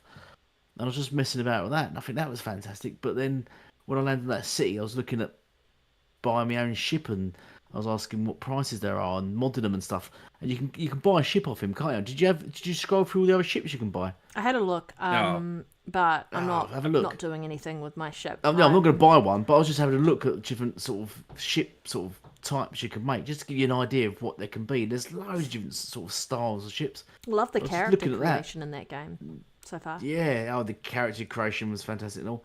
Yeah, with the character creation, I spent a good hour or so on that, and it's just like I can't see how you can give this game. I can't even see how you can give this game a 5. I can't see how you can play this game and go, "Yep, this is a 5." It's boring. I don't get it. I just don't get it. Does it feel like that you can really engage in some parts of the game and not others? So, like, for me, I'm not so much interested in the building a ship. Right. Can I just like buy a ship and ride around and that'd be cool? Because I'm more into like foraging for stuff and buying and selling and stuff like that. You can get missions that'll go out and like encourage for you to go to specific locations and like survey the area and like go find all these different sort of organic not life forms, but like I can't think of the word like botany, but I can't think of the word like plants. There we go. I Yeah, think that's right, botanist. yeah. I think it's quite cool. Like, obviously, you've got your generic citizens, and then you've got citizens that you can go up to and like hire them if you want, and try and like encourage them to bring their prices down. You can just talk to people and start off random sort of quests and all sorts. And we're all playing the game, but we're all not running into the same experiences. Like, Casual was talking about how right before he got to the first place on New Atlantis, which is part of the story mission, someone was waiting there, and he goes up to them, and he's like, you look a little tired, and he offers to go get her a cup of coffee, and he can go do that, like, as this little side mission-y type thing. Like, there's lots of little things. Like, I haven't run into that because my world's different. Again, it's still inherently the same, but the side missions, the people that you interact with will be different. There obviously will be the core stuff that is the same. I'm not going to lie around things that I haven't sort of enjoyed about it so far. It's just the UI mechanic around fast traveling is quite clunky. It's not very straightforward, and I feel like there's work to be done there. I haven't really played enough of the game to give it a proper thought around it, but I've enjoyed talking to NPCs, and I'm like, and this was just in New Atlantis, and I was like, damn, this game is going to be massive. I'm just thinking how much time I'm going to have to put into this game to really experience it the way I want to experience it. And it was fun picking your background. And just FYI, for those who aren't aware, and Jen, you might want to be aware of this, is you don't have to pick any traits if you don't like the traits. They all have a positive and a negative side to them. But yeah, you can choose traits. There's only one that does not have it, which everybody kind of knows if you watch the direct, is the adoring fan. What's Besides the negative? It harasses you, right, the whole time? Well, yeah, that's what I say. The only negative is he's annoying as shit. Yeah. So there's no written negative on the trait, but yeah, there's so you don't actually have to have any traits if you don't want them, and it's not really inherently clear. And I was like, oh damn, but I thought I had to fill out all three. Yeah. And I was like, I kind of wish that's what I did. One of mine. But I'm like, stuff it. I'm going to play it the way I've set it up. This is what I've got. This is the character. But I love the character creation. Yes. Aesthetically, I really like the look of the game. I'm really enjoying first person. That's the other thing. It offers free field of views, which not many games do that even. Even in your spaceship, you can be in the cockpit, or you can be like. Oh wait, hold on. What? I didn't know that. I didn't know that. Oh, you didn't know that. Out Good to know. Just like you can. Same thing. Change your view like you would on when you're in person. That same button. Oh yeah, I was like, yeah, it was a little tough. Like, I was like, wow, I wish I could actually see that. I didn't even, you know what? I even thought, I was like, man, I wish I could change camera angles. I didn't think just, maybe hit the button that does it. It might work. Yeah, it does, yeah. Happens to us all, don't worry. You learn something new every day, Mac. Yeah, I was like, I did not realize. That's great. Okay. That's good to know. Thank you. Yeah. But I was gonna say now we've got Jim back because we was talking about the bugs and issues and things like that, and obviously Baldur's Gate 3 got massive high scores and stuff. But Jen, I think as anyone that's played this, Jen, Baldur's Gate, is it suffering from bugs and glitches and issues? Because I've heard that it has been. Yeah, a lot of the bugs have been reported for Act 3. So it's almost like the game is much better made in the first two acts, like it's front loaded with the best of the game. That's what I've heard as well. And then so when Act 3 is when it is more to do with the fact that there's more going on in Act 3. You get to the city, so there's a lot more NPCs, there's a lot more buildings, there's more going on, there's more quest lines. And from what Larian have said, they did cut out some content that didn't make it to the final version of the game. And in cutting that content, they missed a few little ends where some characters will refer to events that haven't actually happened because they've been cut from the final game. And it is jarring and it can remove from your experience. Now, at this point, I have only just got to Act 3, so I haven't experienced this as much.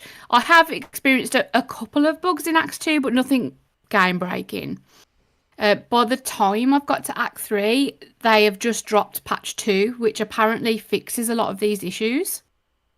But it does seem like that, yeah, Act 3 almost was unplayable for a lot of people. Not just because of the plot lines being mucked up by different voice lines and that being included that shouldn't have been, but the actual performance of it. People were saying they couldn't play it on Steam Deck at all. It was crashing on their PCs. So yeah, it might be that the review scores for Baldur's Gate were very much based on the first couple of acts and people not completing the game. Yeah. Yeah, we've seen that happen before with other games, haven't we? I can't think of other ones right away right now, but I know I've seen it happen with other ones. I think it was like Cyberpunk. People played it on PC, they didn't review it on consoles. Yeah. So it got better reviews than it should have done, really, because it didn't perform well on consoles at all. Redfield. Yeah. People played it on PC for their first impressions. Yes. And like, it's not a bad game. And then... It's difficult. Like, I don't want to criticise Larian too much because of exactly how big of a project this was to do. But they did have like a few years of early access where users were testing it for them. So you would think they would have got around a lot of these issues already. So for it to release in that state, it isn't a great look. No. But it's got away with it, and it's going to be possibly Game of the Year. That's what Yes, I was it just has. sort of saying, doing the comparison with sort of Xbox and Bethesda just getting slated on, and you know, again, which is it's like glitches, yeah, but so with a lot of games that Larian, get away with it. it's fine because even though it was in early access, all the different parts that were available to players didn't really interlink with each other in the way that it did in the final game for them to notice some of the issues. So I can forgive them for that. But it does show us that there is different expectations depending on who is releasing a game.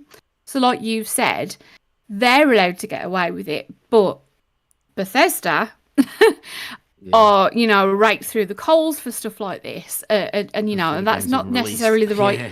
Yeah, it's just not the right attitude to have. Games have bugs when they come out. So, you know, developers cannot foretell every single issue that can be had with a game until they've got thousands upon thousands of players playing that game and effectively testing it for them in the first couple of weeks. That happens. That's absolutely fine. That's not an issue. But we need to treat all developers the same. And that isn't happening. Yeah. It's never going to happen, though, because people have their minds on... Like, I would, if Lionhead Studios was around, I'd give them a free pass because I love them. And I love the games that they make. You know. But you kind of expect games to be buggy because coding and technology never works 100% of the time. And so there is always going to be bugs. And you're right, that they're never going to know about because no one's found them yet until people are messing with the game in ways that they didn't think to play that game. And I think that's what Todd Howard was talking about as well. We expect that there'll be bugs that come out of this because people are going to do things in the game that we haven't even anticipated yet. Yeah. And it's like that with Baldur's Gate. It's like some characters can speak with animals inherently. Some have to cast the spell. Some can't do it at all. Yeah. How do you know that, you know, player number 656 is going to talk to the chicken in the corner of this room and find something out? Yeah. You can't plan ahead for these circumstances. So things are going to happen in the game that weren't intended. And yeah, it does happen. So, you know, we need to give them some leeway with this when games release and we actually get to start playing them. Yeah. And that's my point about Bethesda games, where they always call them bug fest and they're bugging. Their games are so massive that they're not going to pick up. They're not like linear games where you just run in a straight line and just sort of talk to John, who's just directly in front of you and there's no one else to speak to. Or they've got QTEs and cutscenes mainly. These games are so massive in scope and stuff and got so much going on. Yeah. They're going to miss stuff. You could keep playing this game and probably not discover half of it. If you could play it through several times and only discover half of it. So it's, you know, these bugs are going to slip through these kind of games. They're so massive, especially when you've got a massive world and you're wandering around it. There might be like just a foot of space you've not stepped into, so you don't pick up a bug that's there, like you could drop from the planet. So it's just like, it's just like, I don't know. There is As long as clear it's not bias. actually game breaking and doesn't Nah. prevent you from progressing your story, Yeah. I think we just need to like ease up and give them some Yeah. more leeway. Fixes will come. They'll be constantly patching this game. Yeah. Modders eventually are going to come and be doing things to it. Hopefully this game has the Which they bring lifespan into that console. That's Skyrim what they did. said. They said Yeah. the PC mods are going to be on console. I think it will. So, I think it will have that life. Yeah. And I think people who have, because it's now what people have bought it, and then some people are trying to refund it, and I'm like, the game has been out for like 5 seconds. You really need to get through that, and you're not playing the game as intended. So like tips, play some of the story, get through that, open up stuff. Like I couldn't use my boost pack right away until I'd progressed some of the story. So it's really important to make sure that you do progress some of the story. And obviously for those who pick a different class to me or background to me, you're going to have to unlock a boost pack manually through a skill point, through leveling up. So there's like things that you really have to take into consideration. And sometimes things will be locked behind. You haven't done enough of the story because you're still in the early hours. It's still got stuff to tell you around the tutorials that you haven't had a chance to experience because you haven't engaged in that particular activity yet. And so take your time. Maybe suggest watching some of those before you start Starfield type things if you need to have some tips to kind of get you into sort of the flow of the game before you get there, so you don't fall into some of the traps that others have fallen into and had to learn the hard way from, if you want, or you go in blind. Up to you how you want to experience Starfield. I'm enjoying my first impressions of it so far, and I hope I continue to enjoy it. I've still got so much more to play of the game. Yeah, for Jen, I just want to say you might enjoy it. There's so much customization. I've never played a game where pretty much you can customize just about and just do everything. If everything from your ship to your character at the beginning, obviously creating your traits and what your character's like, and you just things like your guns, your clothes, and your Gun food, modding is and you can just- insane. yeah, I mean, in the past couple of hours, have found out that you can name yourself fuckface in the game and be referred to as such by one of the NPCs. So I'm happy about that. I'm sold. Oh. Sold? Absolutely I've sold. chose a name. I've not been. I had should have anyone gone actually with call my name what was it? Oh, Flap Slap. Oh, I should have gone with that. You should done. There's Well, like a just say your huge name list then. of How's it names that if you pick them, you're like some of the NPCs will refer to you as that name in the game, and it works. And there's some really random stuff in there. So yeah, there's like fucker, fuckface, sexy, things like that. Unfortunately, there's no cum dumpster, so Elite is losing in Dude, that could they realm. have delete Elite? Because that Yeah, would be 'cause great I'm if a he heard massive that cum dumpster. his whole playthrough. That's what I'm referred to in real life as cum dumpster. That's what everyone calls me in the street. That's my gangster name. Playing is listening. Shout out to the chat, everybody. Thank you so much for watching. But what were you going to say, dear Elite? I'll probably cut you off. As per usual. I was going to say the game's fantastic. The scope of it, I just can't wait to explore. Because I've played it for a few hours, and I think I'm back where Mac Bound is, where we're sort of walking around the city and doing other bits. But I feel like I'm still in a sort of a tutorial mode. I want, I'm still Progress sort of learning the story stuff. a little So bit. once I've got more into it, I can't wait to just be let loose on it and start. I can't wait to get enough money to modify my own ship, to be honest. But yeah, it's just so much to do. Matt Bowen, have you got any more to say on it? He's already left. He's playing it right now. He's like, I'm good. No, I said no. Good. So Jen, finish Baldur's Gate 3 first. I did a poll earlier. If you've played Starfield, what do you rate it so far? And we've got 0% said, or 65% said 90 to 95. 35% said 85 to 90. And nobody said 80 to 85 or lower. So there we go. That's 23 I think votes. above 80% or above 80 on Metacritic. Is really Metacritic is amazing. Yeah, I think that's really good. Yeah. We shouldn't be like encouraging this dialogue that anything below a 90 on Metacritic isn't worth shouldn't do playing, that. because that's not the case. I just want this journalist to be when you're getting a 7 from a journalist that's when they've obviously that don't like Xbox, and they're giving a journalistic score which doesn't sort of make any sense when they're doing that.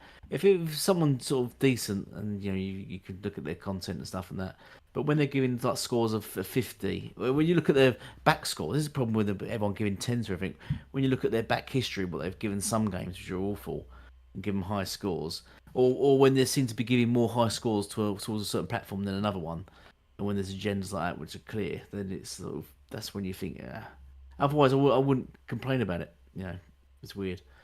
So it's weird that Sony blacklisted Diviva for giving a 7.5, and they all attacked Diviva. All the PlayStation fans attacking them for giving a 7.5.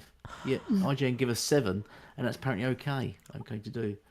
So I'm just gonna very quickly get off that topic for a moment and back onto Starfield awesomeness. Is the music in this game is amazing. Oh yeah. I hope that they get an award for the score of their music. It's stunning. Absolutely stunning.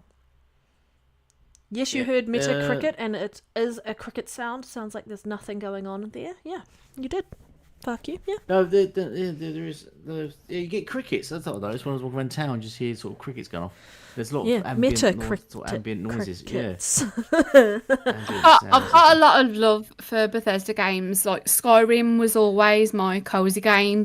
I've played so many playthroughs of Skyrim that I can't count. Because it used to be my game that I'd put a blanket over my legs in the winter and start playing. And do one of those games, each time.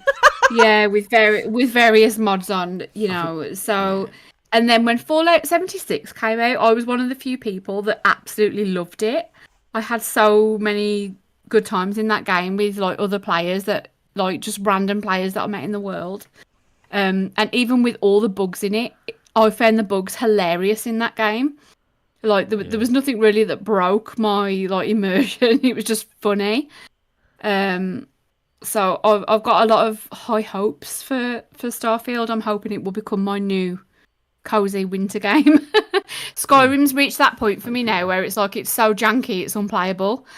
Obviously Starfield that love though because you're a Dungeons and Dragons fan, so yeah, like sort of, generally I'm very much a like high fantasy fan. Yeah. That being said, I loved Mass Effect, and I put a hell of a lot of hours into No Man's Sky. I loved that game. I played when the next DLC dropped for it, so I didn't play it when it initially came out, and it got all that bad press about being awful. I played it when they redeemed themselves, and I had a damn good time just going around collecting resources, selling them in different star systems, and crashing the stock exchange. Absolutely love that game. And I feel like I can do all of that plus hundreds of more things in Starfield. Yeah, you can. Yeah, so, yeah, exactly. So I'm in a hurry to just get my Baldur's Gate playthrough finished, and then I'm going to be, balls deep in Starfield. Are you going to rebuy Baldur's Gate for the Xbox? Yes, 100%. Yeah. I am, because I really want to do a playthrough with Elite where we just like go full chaos. Yes. Won't there be crossplay? Like, won't you be able to play with someone on PC versus someone on console? Probably. I would have. Well, there's cross save, so I'm assuming there'll be crossplay. Well, we know that Microsoft is more likely to do that than PlayStation. So yes, so there probably will be, but we'll both be on the Xbox, won't we? So it won't matter. Yeah, I want to do full like Dark Urge playthrough where I'm just like a violent bastard. Because I've been a bit of a goody two-shoes in my current playthrough on my bard, so I'm talking myself out of a lot of fights. But I'm probably going to go like full barbarian in my next playthrough and just kill everybody. Fair enough. Definitely. Yeah. By the time us like on Xbox get it, there's going to be so many decent builds and people are going to have all that on YouTube. We'll be fine. We'll be beating the game in like 2 hours. No, not naturally. No. This is one of the benefits of getting a game late. All these things that people have been saying are wrong with Baldur's Gate and things that are broken. So they've already fixed a lot of them in patch 2. By the time it comes to Xbox, it's going to be absolutely perfect. So we're going to get the best version of the game you can get. Yes. Yeah. So that sometimes it's good to have things delayed. Yeah. I think it'd be hilarious if by the time we get it, Xbox Pay to put it in Game Pass. It'd be funny if it just releases on Elite. We should stream our playthrough of it. I said we should do that. Definitely do that, especially with the voices. We talk like it and everything. Yeah. I'm going to be the Brummy Barbarian. Yeah. Hello, I've come to kill you. All right. Oh, dude. Come to chop your head off. All right, well, I think we've kind of reached the end of the show because some of us really want to go back and play more Starfield and such. So thank you all for watching. Before we go and head out, I'm just going to go around the group and ask where can people find you. So we'll start off with Genbox. Where can people find you? So, who's playing cricket? Elite. He has no comedic timing. Unbelievable. So yeah, I am Genbox360 on most platforms. So I'm on Twitter, Instagram, TikTok. I haven't been very active recently because I've been moving house. I don't have an OnlyFans, but Elite does. So yeah, you can follow me on there, or you can just search Window Central and Jennifer Young, and all my articles will pop up. So find me there. On to the next one. And Mac, thank you, Jen. Where can people find you? Well, you can find me on YouTube with MacBound. It's simple. I just started my channel probably about 3 weeks ago, so put it in the comments. I just put it. I just put it in the chat just now. You can also find me Tuesdays. It would be a half an hour later than what we started. At 6 p.m. Eastern, so that would be like 11 for Jen, I think, and like 7 in the morning for you guys in New Zealand. We do the Renegade Rail podcast. It's with Red Wolf. Assassins was in the chat earlier, and our buddy DeMarco, which he's getting pretty big with the Starfield name. We do that every Tuesday with our podcast, and then you can find me on Twitter with MacBound with 2 Ds at the end, which I'm sure if you follow everybody on here, I'm sure you'll see my name somewhere up there in one of the retweets. But I want to thank Jen. Of course, this is the first time I've ever met Jen. Of course, I know Jen from Twitter, and of course Jed's talking about you, and the Panda. Of course, you're one of my good friends outside of just this thing. And Elite, this is the first time I've talked to you also, and I thank you. I thank for having me. This is actually one of my favorite shows I've been on. You guys laugh. You're not like so uptight about the situation. You guys just enjoy it and why we're here. So it was definitely fun. So Thank you very much. yeah, there's been some podcasts I've been on and I'm just like, this sucks. But this is one of the good ones. I'm not gonna name nobody, but I'm just saying. Stop popping in the chat, Mac. No one's gonna see it. No, thank you so much, and I just want to say a big thank you to Jen and Mac for joining us as guests. You're always welcome, and such. But we're gonna head out. Elite, I love you sometimes. You can find him on his channel. You send me pictures. Yeah, no, definitely not. No. Thank you to the chat. It's always great to see you here every week. We'll be back next week. Hopefully, Elite will remember to send me our new intro as hopefully we have a full team next week. Yeah, if we have a new intro, and hope none of us still have that really contagious disease of Starfield bug that's going around, because it's quite contagious. But yeah, you can find me on Twitter, Red Dead Panda 1, and then I have something hopefully starting soon on my YouTube channel to kick it back up and bring it back to life. But you can find me on Xbox Live, Red Dead Panda 871. All right, Elite, I'll let you close out the show. Right, yeah, thank you all for joining us. Episode 113. It's been fantastic. 2 fantastic guests with MacBound and Jen. Definitely have you guys back. Definitely Jen, because she's a favourite of ours. Can't get rid of me. No, but it's fantastic to hear from you both. We'll keep in touch, MacBound. We've got you on Twitter now. You're trapped. Fuck You has a request in the chat for Mac saying... I want to say, delete Elite. No. It's over with. Yeah. There. I don't know why that's trending. But anyway. Farquhar wants me to say, I'm from Dudley. Dudley. Is that what you wanted? I'm from Dudley. Yeah. All right. Thank you all for joining us, guys. Please drop a like. Please remember to sub this channel, but also sub the panel's channel. It really means a lot to all of us. And share this out on Twitter, on X, Twitter, or whatever it's called now. And thank you for watching, and goodbye.